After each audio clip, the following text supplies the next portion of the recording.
Glad you're staying with us right here on The Exchange, where your business is our business. I'm Rico Hizon.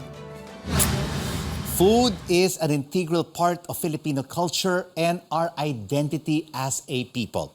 Let's now have an exchange with Chef JP Anglo, who is joining us now from New York. Chef, thank you so much for joining us. What is Filipino cuisine for you, and what sets it apart from other cuisines? Hi, Rico. Thank you for having me. Well, Filipino cuisine for me is, I guess it's very, very personal as a Filipino chef. It's something, I love cooking and I love, sharing to the world in a way. And what sets it apart, I guess our acids, our vinegar, our souring agents. Every island has every island has their own type of vinegar. Every island has their own type of souring agent. Like in Negros, there's batuan. In Luzon, there's tamarind. And we have so many souring notes. So I guess that's really, like, diba, when you say adobo, and we're known for our adobo. When you say adobo, parang it's always sour, sweet, sour, salty. So I guess that's really parang yun yung identifying factor natin. And when you talk about adobo, there are hundreds of varieties of adobo, and each one Correct. of them is truly unique. You're currently in New York, Chef JP, to collaborate with fellow Filipino chef Anton Dairit. How have foreigners reacted to our correct. local cuisine there and overseas? I guess first of all, they're curious, they're intrigued, and at the same time, after eating our food, they're happy. Because, diba, like tayo mga Filipinos, we're so inviting, we're so accommodating. Our way of saying hello is, kumain na ba kayo? Or, come on, let's eat. So, I guess, maliban sa lasa, they also feel they're part of it because, we welcome them with open arms. And, so far, we've been getting really good, we've been getting good feedback. Right.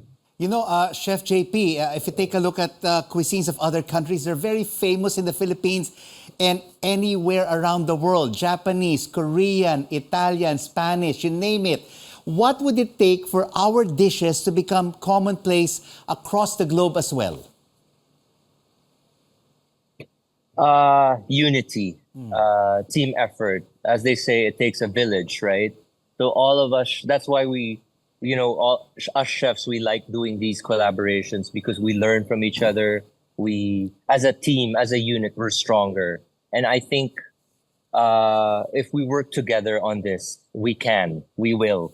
It really has to start from within. Tayo mismo mga Pilipino, kailangan maniwala tayo na masarap yung pagkain natin. Na hindi tayo at saka tanggalin na natin yung ugali na pwede na. Kailangan pwede. You know what I mean? We have to level up, no? It's the quality of Filipino dishes. Not only in one restaurant, but in all restaurants. There has to be a consistency in the quality of Filipino cuisine. Correct. And also the mentality. The mentality has to change that, we are good. We have to believe that from within, that our food is good. Kasi we're always apologizing, Rico. We're always saying, oh, pasensya na po, brown yung adobo. So what if it's brown? It is brown. But let's celebrate that. Let's be proud of that.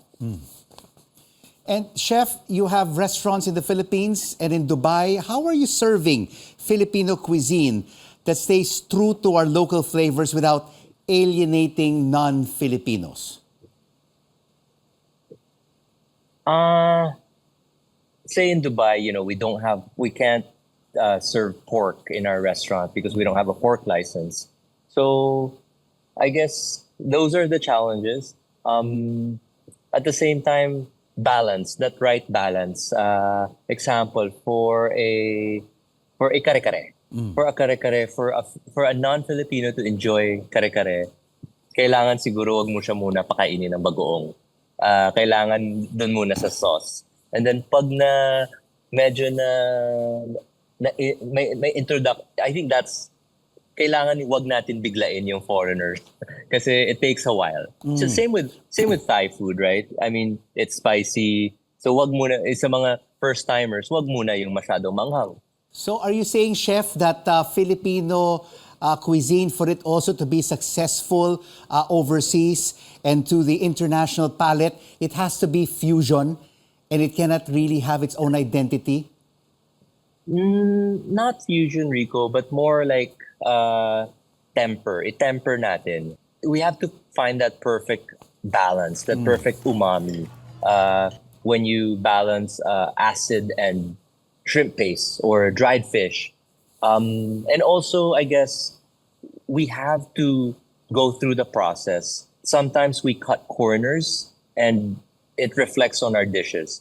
So I've always, in a way, I've been cooking around and I never, do the fusion thing. It will always be 100% Filipino ingredients. But to answer your question, Rico, I will add a technique to make it better. I will put you in a spot. When do you think will Filipino dishes be a global cuisine and see it in every street corner of some of the major cities around the world?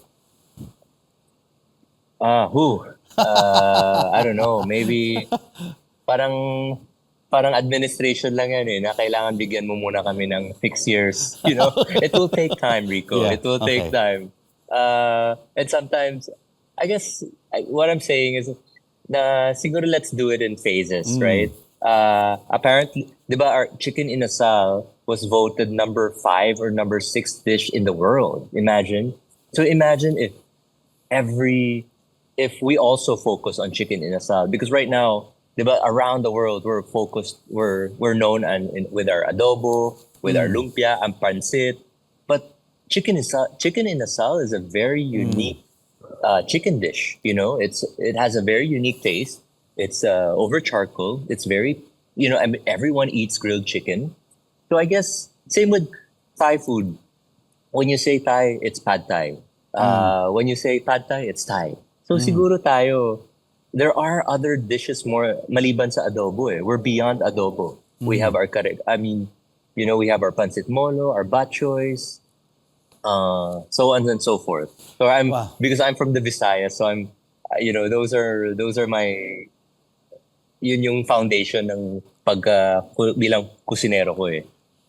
Chef, just seeing all of these pictures and footages of the dishes that you've concocted is really making me hungry for this episode of The Exchange. Thank you so much for this culinary talk. Chef JP Anglo joining us from New York.